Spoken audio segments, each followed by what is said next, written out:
నాకు చదువు అంటే చాలా ఇష్టం. నన్ను చదివిపిచ్చు నాన్న అంటే మా నాన్నగారు నేను 3 ఆడపిల్లలమ్మ, నాకు చదివిచ్చేంత స్తోమత లేదు అనేసి పెళ్లి చేశాడు. ఇప్పుడు చదువుకుంటాను అని అంటేను మా హస్బెండ్ మా అత్తయ్య గారు ఒప్పుకుంటారో ఒప్పుకోరో తెలియదు.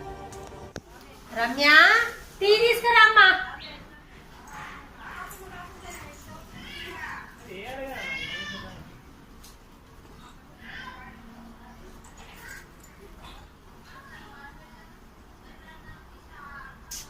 పంచదార వేయలేదు, ఏమీ వేయలేదు. ఎక్కడుందో దీని మనసు ఏమో. రమ్య కూరకి టమాటాలు తీసుకొని రారా, కట్ చేస్తా.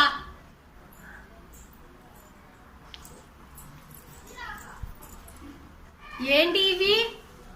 ఏందమ్మన్నా ఏం తెచ్చావు?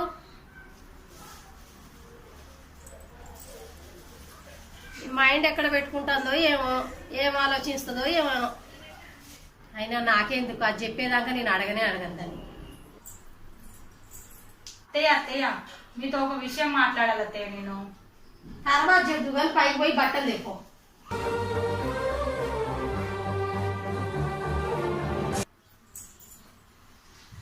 అత్తయ్య మీతో ఒక విషయం మాట్లాడాలి అత్తయ్య. నేను తర్వాత చెప్దు కానీ వంట చేయకు అమ్మా.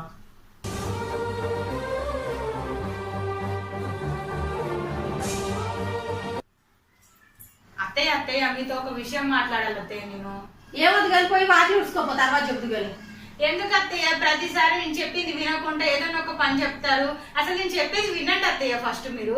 అమ్మ నీ మనసులో ఏముందో నాకు తెలుసులేదా, ఏం ఆలోచిస్తున్నావో? నా కొడుకుని నా నుంచి వేరు చేద్దాం అనుకుంటున్నావు. పెళ్ళై 2 నెలలు కాలేదు, అప్పుడే ఏరు కాపురం పెడదామని. ఎక్కడ మైండ్ ఎక్కడ పెట్టుకోనో ఆ పనులు చేస్తాను. ఆ మాత్రం అర్థం చేసుకోలేనా? నాకు అలాంటి ఉద్దేశం లేదు అత్తయ్య. నేను చదువుకోవాలని అడుగుదాం అనుకున్నా అత్తయ్య మిమ్మల్ని.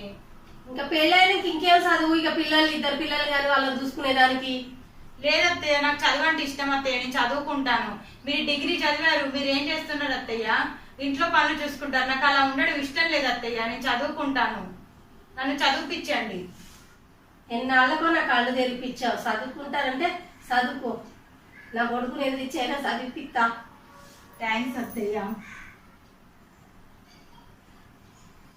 కూతురైనా కోడళ్ళైనా ఒకే విధంగా చూసుకోండి. ప్రతి ఆడపిల్లని తప్పక చదివిపించండి.